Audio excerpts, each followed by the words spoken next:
Welcome to Balls and Strikes with Jim Logan. Welcome back to the Eyes on EB studio. This is Jim Logan with my third installment of Balls and Strikes. It's a nice, lazy Sunday afternoon here in East Brunswick, and I'm thrilled to have my friend Rob Wilson join us today. It's going to be great. A little bit different format. We'll make this a little bit more of a conversation. Rob, as most know, is not only prominent within East Brunswick, but he's also the sort of the founder of Eyes on EB, which has a lot of interesting and satirical content. So, Rob, welcome. How you doing, Jim? Thanks for having me. I appreciate it.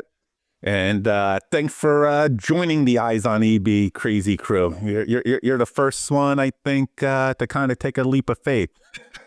Well, it's a good outlet, right? Yeah. And it's fun. Yeah, it's fun. This is just you've been really kind to allow me to have this platform. Yeah, I think it's fun to give people in the community that have a voice, but don't always get it out to the masses. And it's just one of the ways of doing it, getting different views and having a little fun while you do it. And looking forward to have more personalities on. And yeah, definitely. I mean, as we've briefly discussed offline, there's a couple other folks that definitely would be great at this, and right, and also have a lot of good and different views about East Brunswick. Yeah, exactly. Impactful to the community. So yeah, we'll definitely make that happen. Yeah, it's interesting and it's a lot of fun, and I'm looking to kind of be more behind the scenes of it, because that's I like a good production. Yeah, so you do a phenomenal job. Thank you. Fantastic space. Yeah. So when you're hosting a podcast, it's hard to have the best production because you are so in it. Yeah, you're worried about, like right now, I'm worried about the cameras. I got my buddy Neil coming later in a little bit. That's going to be looking at it. So this way here, So very cool. Yeah. So no, thanks for having me. I appreciate it. Yeah. So what we do today is a sort of a round robin of a couple of different topics. Some a little bit more serious and close to home, and then we'd like to want to keep it light as well. And so we've got a couple of things I might spring on Rob. But what I wanted to start with, in the theme of Balls and Strikes, so just within the last 2 weeks, we've sort of wound down the baseball and softball season. And, that has a number of different sort of reflections for me. So umpiring as many games as I have and moving around to all these different locations and different fields, it was sort of a little melancholy, right? Because at the end of the very last game, I'm walking off the field, and I'm a little bit of a wear my heart on my sleeve kind of guy. I'm sentimental as well, right? And I'm walking to the parking lot, and I'm watching the kids and the parents and the other coaches, and I'm realizing this is the last game for about 4 or 5 months. Yeah. And I've done so many of these things, right? Literally on Saturdays and Sundays, I'm out there like 12 to 14 hours a day, and I just love it. But when it's like anything else in life, when you sort of hit that culmination point, and you realize this is a sort of an end point, it's a little bit sad in a way. And what that helped me sort of reflect on as well, and this is sort of like a personal journey, but I've had 3 very good friends have experienced loss in their immediate family. Wow, we're at that age. Yeah, and sort of I kind of look at it as, from a baseball perspective, it's like the 9th inning. Right. Yeah. So now we're in our 50s, we're getting older, by extension, our parents and members of our family are also older, right? It's the old term, everything is relative, but I don't feel 53, right? I don't act it. I don't feel it. I don't know about you. No, I'm feeling it a little bit. I don't act it, that's for sure. But you keep yourself in good shape if you could umpire for 14 hours. Yeah, well, it is great exercise. Yeah, and it's so good to be outside if you want to do something, right? Like we said, but sort of coming back to like personal loss, right? Mm. So I mean, we're all Thanksgiving's coming up in a few days, and you're all wanting to reflect on things you're thankful for and the people you have in your life, and trying to keep it not too dark and shadowy, but it started about maybe a month and a half ago at this point, with a friend of mine, Anthony Caracciolo, who lost his father. And I had the pleasure of knowing his dad, and his dad, just loved, you could tell, he just loved his family, loved his grandchildren. He would always come to the games. And while I didn't know his father that long, as compared to some of my other friends that have experienced loss, it was those few brief interactions with him that just told you what a quality individual this guy. And he's going to the games. That's a proud, Very proud. Yeah, very proud guy. And, I just wanted again to extend my condolences to Anthony and his family. And then, unfortunately, again, these things, they say they come in three, Right. or depending upon what happened. Yeah, I know. A couple of weeks later, a friend of mine, a very dear friend of mine, one of my best friends in the world, who I've known for 35 years, and by extension, I've known his father for 35 years, his dad, unfortunately, passed away about 2.5 weeks ago. My buddy Seth Storm. And his dad, Al, in many respects, especially younger in my younger life, was almost like a second dad. Right. He was so close to me. The guy loved music. He loved the history of music, right? And he always just had these great stories. And anytime you talk to Al, he would talk to anybody about anything, and you'd feel like you knew him for 30 years. Right. Yeah. Some people have that quality. Absolutely. Yeah. And that was really a gut punch as well. Yeah. And then it culminates not even 2 weeks later with my other best friend on the planet, Ron Captain. Yeah. He just friended me on Facebook. Seemed like a nice guy. He's a fantastic guy. He's actually a little bit of a pain in the ass. He'll be the first one that would. Yeah, that's fine. But he knows I love him. And Ron, he's been dealing with a lot over the last couple of months with his mom. And then she just recently passed away about a week ago. So, all of these scenarios in such a compartmentalized period of time, it's done two things. It's made me again reflect on how precious life is and the things you take for granted, right? That we all take for granted. Sure. 10 minutes from now, I'll take these same things for granted again. We should be taking things for granted here and there, We just got to settle back a little bit. And go with the chill, right? Yeah. Go with the flow. Yeah. Like your guy. Who's that? Your other alternate personality. Oh, Chad Guerrero, yes. Yeah, exactly. But again, to my buddy Anthony, to my buddy Seth, and to my buddy Ron, I just wanted to, again, extend my condolences and tell you how much all three of those people were obviously loved and cared about by so many. And again, just to quickly, before we move off that topic, another good buddy of mine is in a bad spot. I got to move away from you here. I don't know. My parents are already gone, so. Well, I'm sorry to hear that.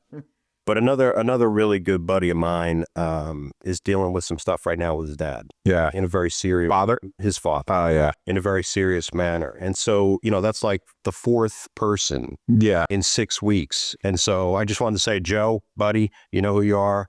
I'm here for you, brother, whatever you need. All right? God bless you with that situation. A lot of that stuff's tough because even my wife's mom had a massive stroke about this time last year. And prior to the stroke, she was moving around, coming over like you couldn't keep her down. Yeah. And then it went from that to never being able to walk again, talk again, eat again. Eat, yeah, right. Yeah, just so I have a lot of friends that are going through it, have been going through it, and it seems exhausting. I give them a lot of credit for being there. Mentally, it has to be. Yeah. Because I mean, if you're any level of a human being and you have any degree of emotional intelligence, how you could go through something like this with an immediate family member, no less a parent, and not have it have a mental weight, is just incredible. Yeah, and then I see it a lot. Like for the last 5 years, friends been going through here, and sometimes it's a quick journey for them, right? A year, 6 months, yeah, and sometimes it's a 5-year thing they're dealing with. Exactly. You never know, you know. And again, this whole idea of, we're coming up on Thanksgiving, and in addition to feeling really directly bad for my friends and their families, I've appreciated my family. Right. And the fact Your that, parents alive? thank God, yeah. Oh, wow. And yeah, my mom and dad, they mean the world to me. My wife's family, they've had experienced loss and tragedy, but my wife's mom is still here. No, that's great. And we're all going to be together in a couple of days for Thanksgiving. Thank God. And I just really appreciate, and I've reflected more because of these scenarios with my friends on the gifts that I have and really how blessed I am. Yeah. Yeah, no, we all need to do that. I lost my mom in 85, my dad in 96. And as tough as it is, I'm glad I don't have to go through what a lot of my friends are going through now. I don't know how well I would handle that at this point. You know what I mean? You got kids your age, my age. Sure. There's a lot going on with them. They need our attention. They need to be looked over,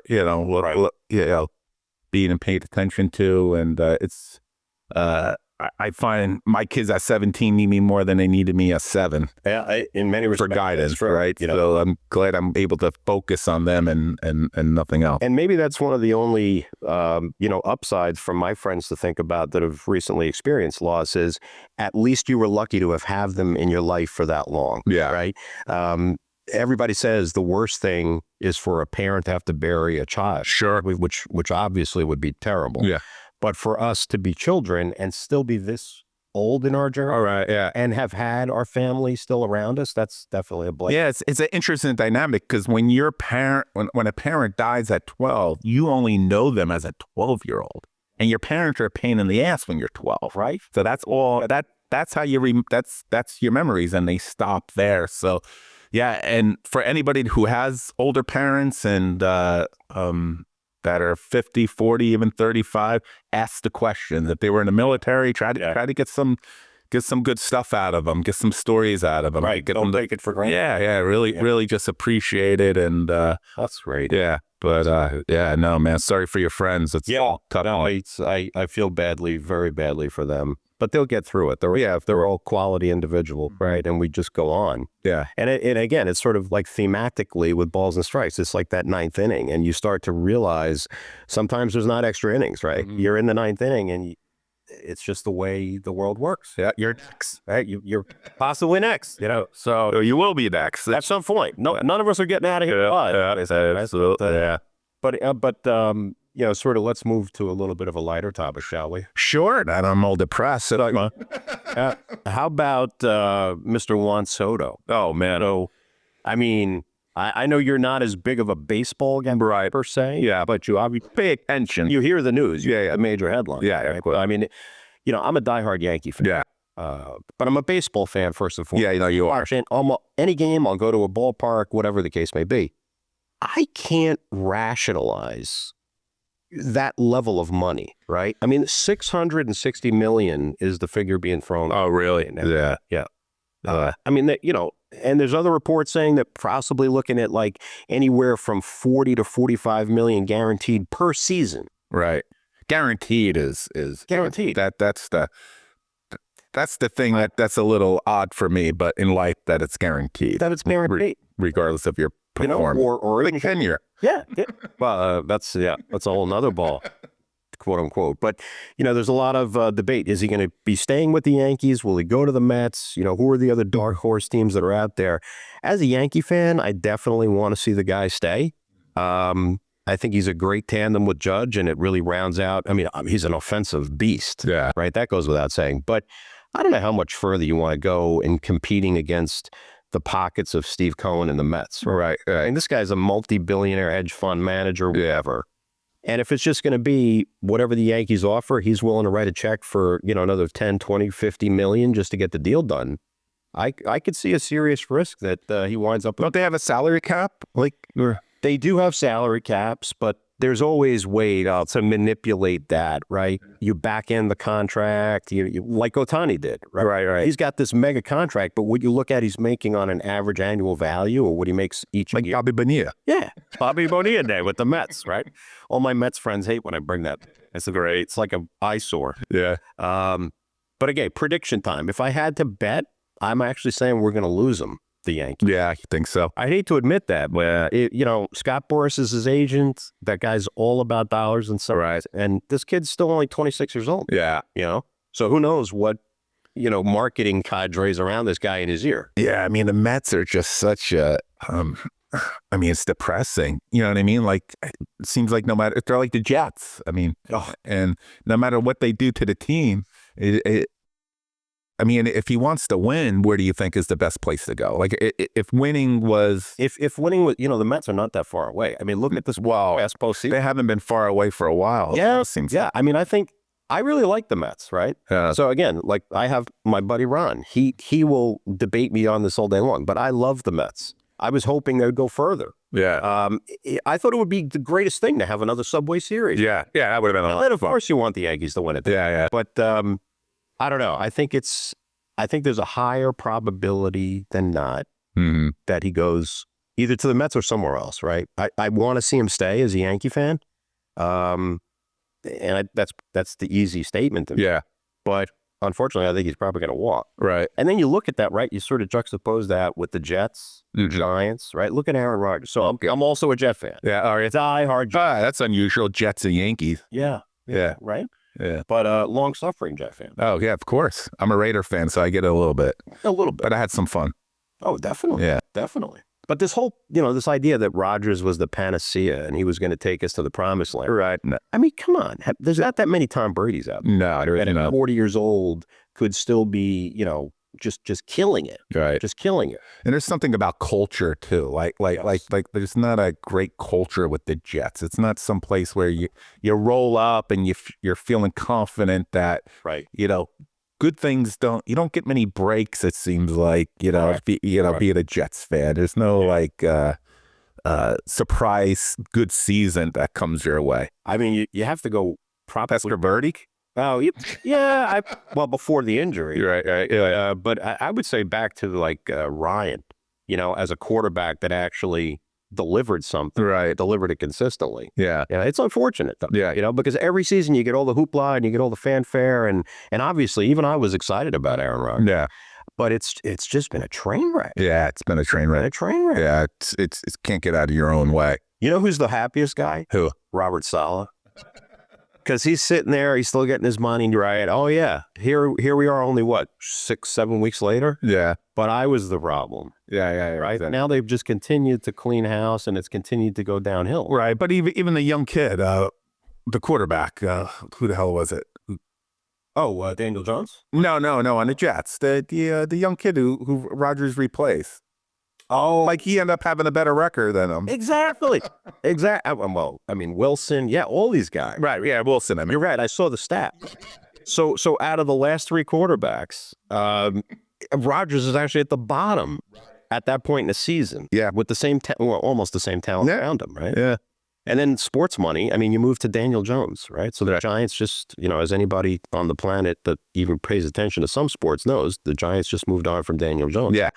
What a train wreck of an experiment that Yeah, turned out yeah. to be. Yeah. Why was that? What was his problem? I mean, nobody.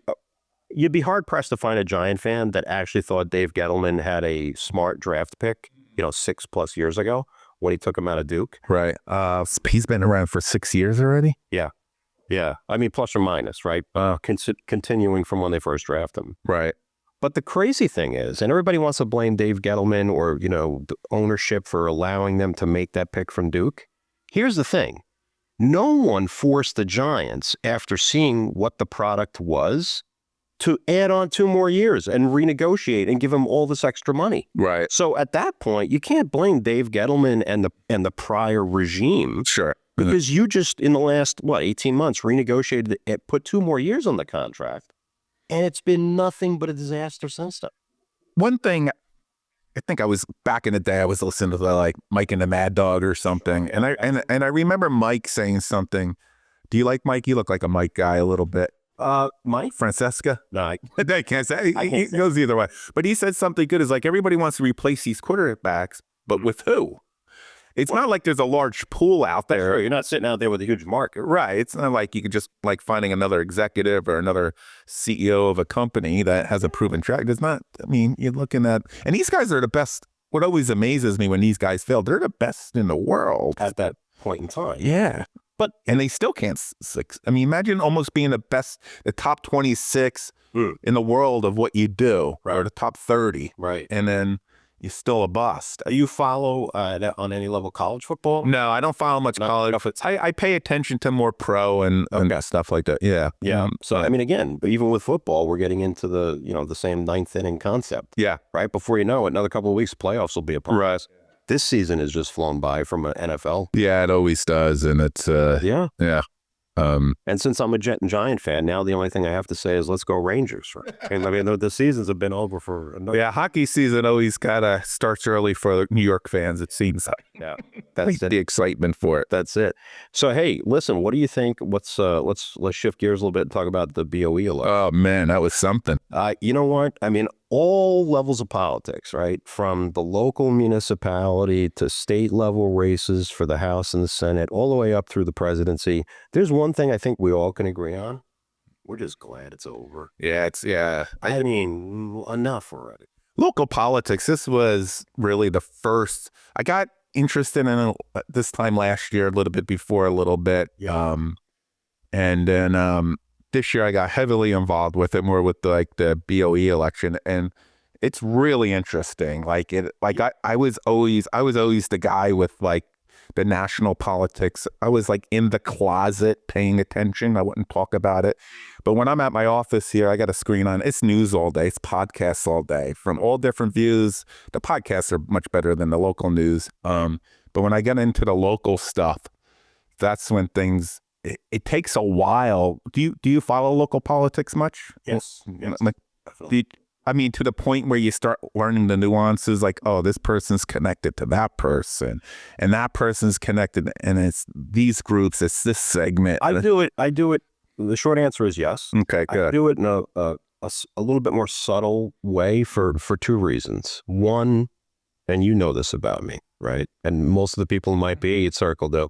I have zero filter. Oh God, you could never run for anything. Well, I have no political aspiration. You're right, which is liberating. In a way, I guess, right? But listen, God bless those that do, right? Yeah. Politics is a very interesting and important dynamic. Yeah. I just personally don't aspire to do that, right? Yeah, right. You know your lane. You know that. Exactly. Yeah. Exactly. You know, on any given day, a bad day at work, things might come out of it. Yeah. From your fingers to the keyboard, that might not. Oh, well, I do that without hesitation. But see, here's the problem with local politics.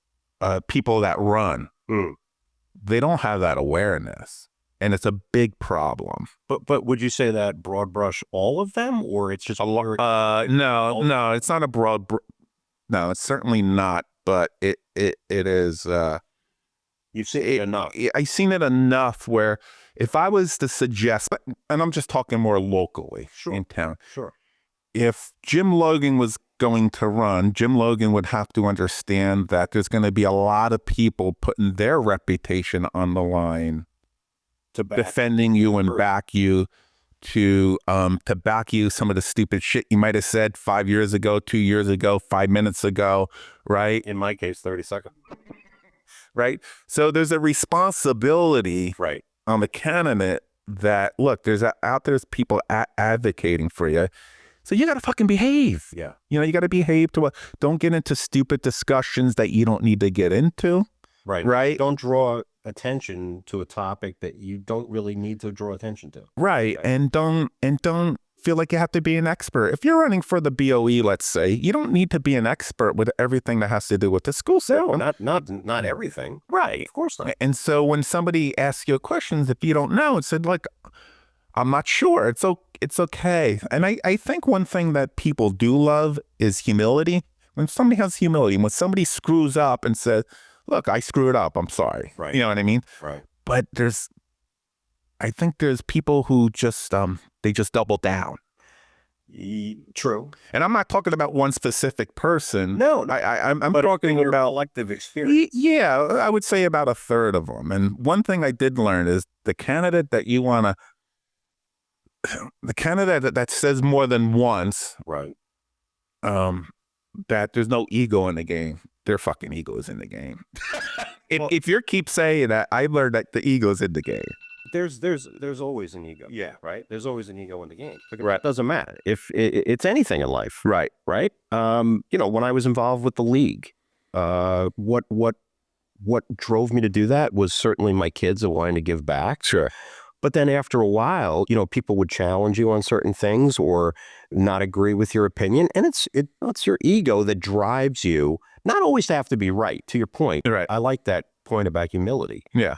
But you also are going to be pushed around. No. I don't think you should ever get pushed around. There's an ego factor, I think, comes into these things. No, an ego's not a bad thing. Right. But it shouldn't be the reason why you're doing it. You need an ego. I want somebody with an ego. Right. Who has control of anything. But you can't because I think when you have an ego, especially in local politics, you're looking for the short-term gain.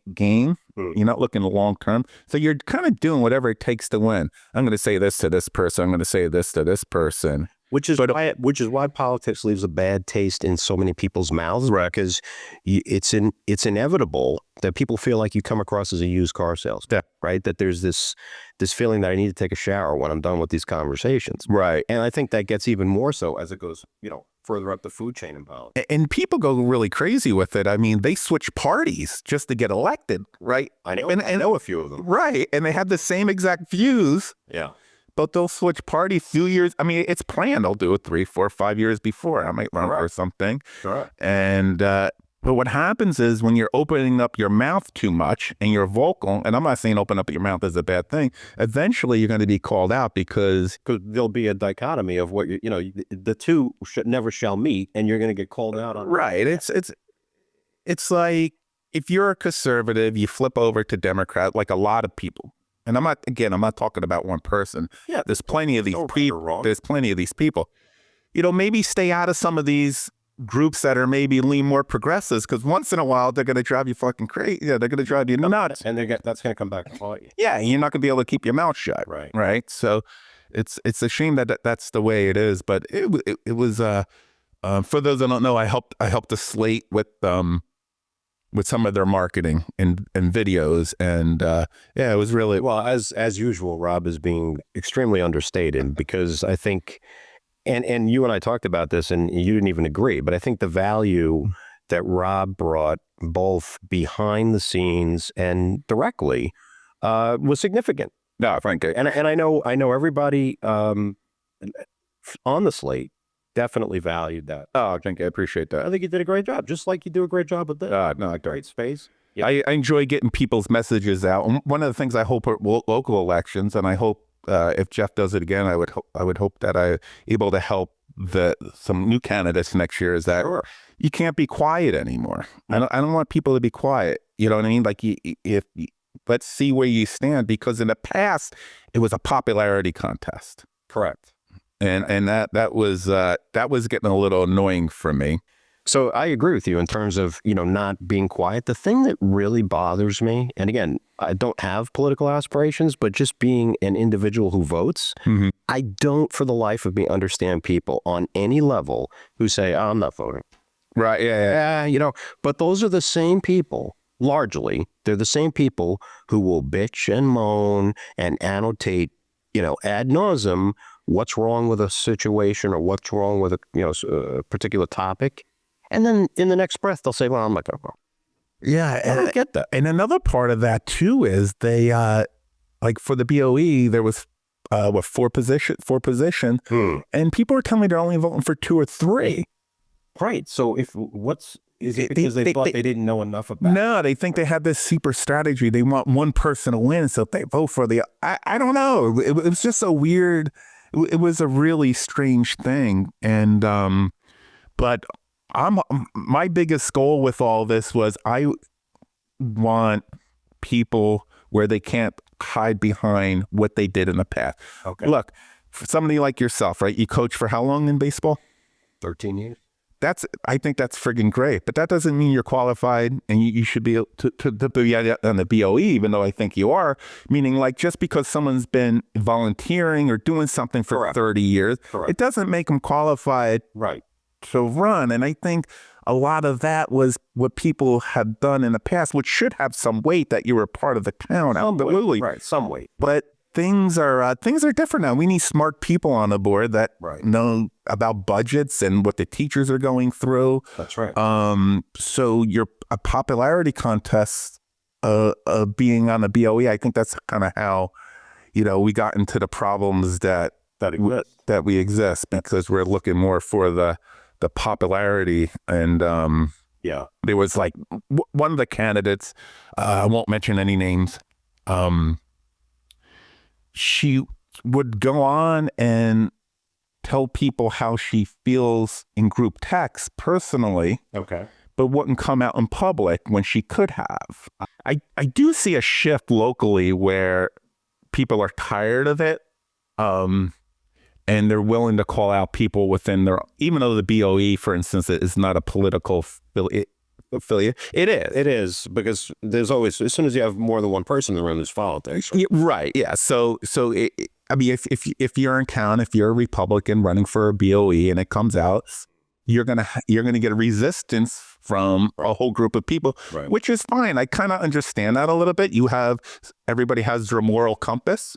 So if you agree with these philosophies, Yeah, you're going to naturally gravitate more. right. So I don't think it's a terrible thing all the time. I do understand. I wouldn't do it that way, but I don't agree with it necessarily, but I understand why But people. your point is it equally shouldn't be an eliminating factor. No, right. You should be open-minded enough. Especially when half the town Democrats could be Republican. I mean, those labels have sort of morphed so much over the last decade anyway. Yeah. Right? I mean, Republican, Democrat, Independent. I mean, at the end of the day, nobody knows how you vote except yourself. Right. So you could say but put a great veneer up of what you are or not. But who knows what happens? Yeah, exactly. And, but I think what happened, because people are tired of it locally, I do think people are at least, they might not vote for the other party, but they're at least willing to call out the people in their own party. When they see, and that's the first step to a healthy.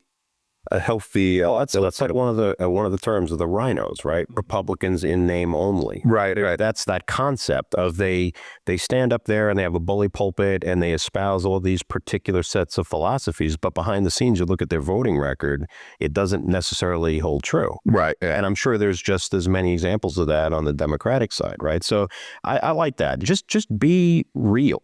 Right.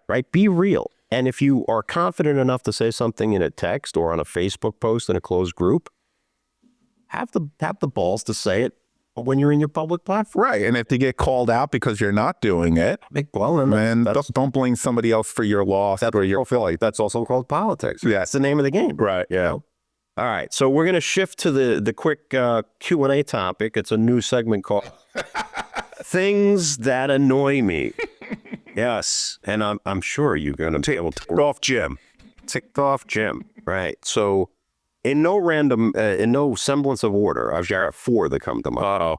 Right, and they all in some way touch East Brunswick. All right. Okay. So the first is the leaf collection situation. All right. I mean, come on, who are we kidding? Right. I mean, so I've lived here for 22 years. For 22 years, and I happen to live in the Green Tree section, right? So it's, as you get into Green Tree, the streets become narrower, the sidewalks are about this big to begin with. Right. For 21 of the last 22 years, there's been zero issue of getting the leaves out to the curb within a week or two of knowing what the schedule is for pickup, and it's worked. It's largely worked. Right.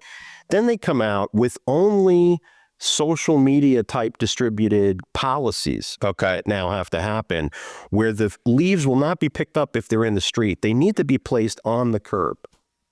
On the curb? Do you have any idea how many leaves myself and my... There's no practical way that could happen, number one.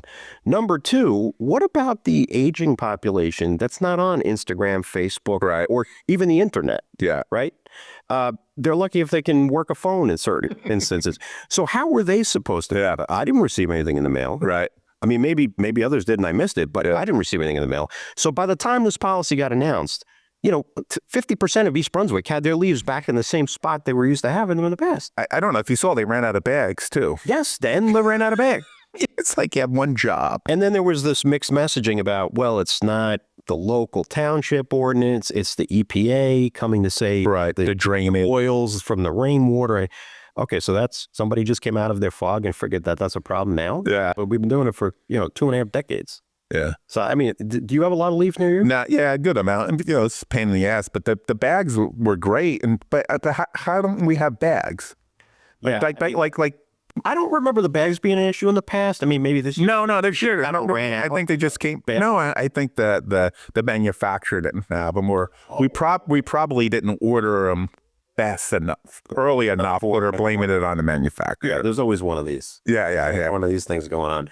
But you know, the other thing is a lot of my neighbors, they say, because they're trying to get on board with this. Oh, I'm just, you know, I have my landscaper guy or gal, and they're going to come, and they have this truck, and they're going to suck them up. Right. Yeah, guess what? I'm not paying another $400 for a service that's been part of my tax municipality for the last 2.5 decades. Right.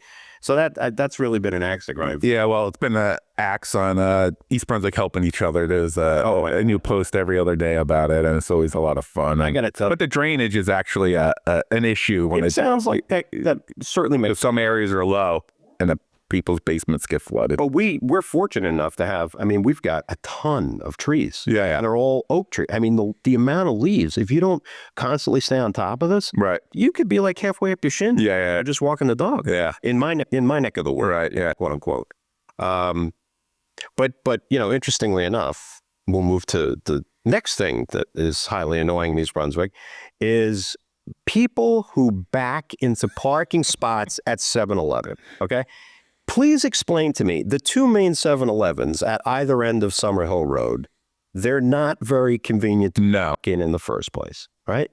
And if you take the handicap spots out, there's probably about 5-6 parking spots, right, for the general public. Yeah.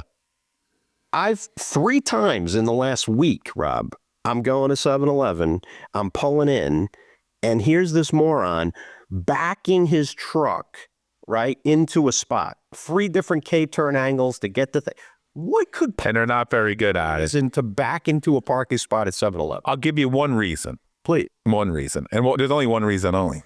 If you're a first responder, it's your thing. It's a macho thing, I even give retired first responders a pass out of habit. Okay. But other than that, there is no reason. But a first responder will be able to back in really quick. It's a one-shot deal. Oh, yeah. Yeah, you would think. But that's the only reason. I just totally, to me, it's just ridiculous. Well, it's like people that like park in front of Dick's or something, and instead of walking straight, they walk on an angle across the spot, and you have to sit there for like, you have to.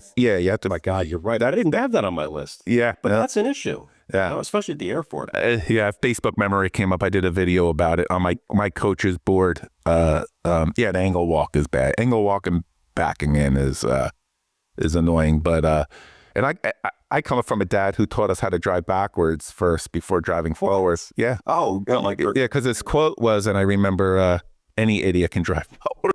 Unfortunately. Sure. I'm a good backer-inner, but I still don't do it. Well, you know, I'd be interested for those that wind up following and watching this later. Leave some comments. Let me know what you think about this backing into 7-Eleven nonsense. And then let's quickly segue into everybody likes a good diner. Sure. I mean, it doesn't matter where you are in the age spectrum. You know, maybe you're coming out from a night out. Maybe it's a Sunday morning breakfast. Ever since the Seville closed, the only diner is the Colonial. Right.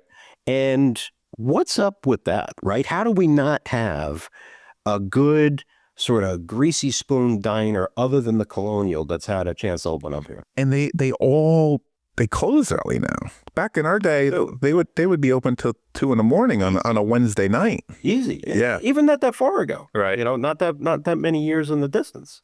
What happened to Colonial Diner? Well, Colonial's still there. I know, but Seville.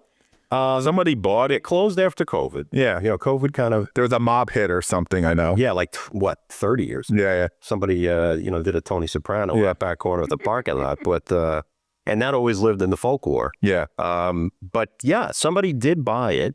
I know from talking to different people.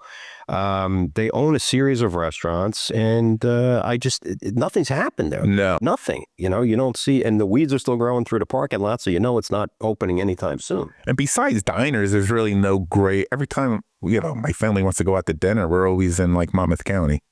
Right. That's the other Or even here, right? Yeah. Or is this this Freehold? Freehold. This is Monmouth County. Yeah. There's so many, and the current talk now is for, all the development on the Route 18 corridor.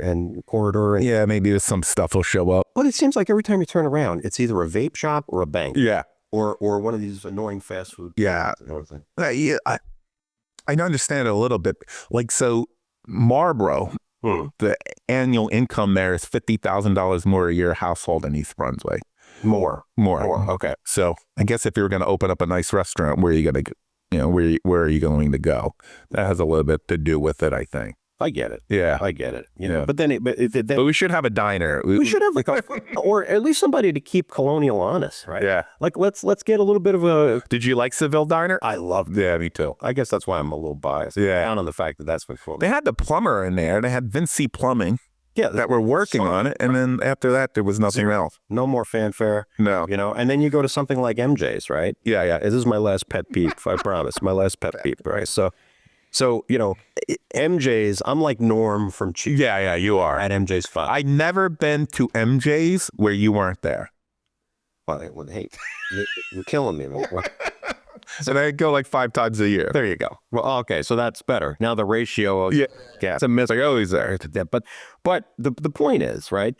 They have a good setup, but they don't have a marketing strategy. Maybe they should talk to Rob. Yeah, we need to post about. But they don't have a really good marketing strategy, and it's a conglomerate, right? So they have like 7 locations. Mm-hmm. What drives me bananas is that every one of the other locations, the old Buttonwood Manor, Yeah. which is MJ's, That's a good one. You have Neptune, Bayhead, I think, Madawan or Madawan's the old one. yeah. Anyway, almost all these other locations constantly have Facebook, Instagram presence, a lot of cool things about, here's this happy hour, this is a special. Right. Spotswood, you go in there, okay?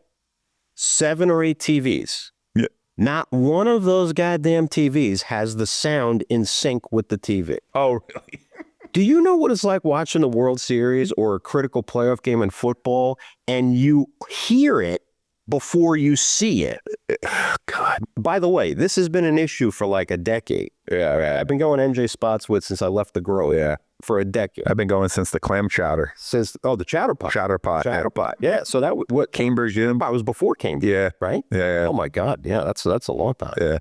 But this is a thing. It's like how a decade of this, right?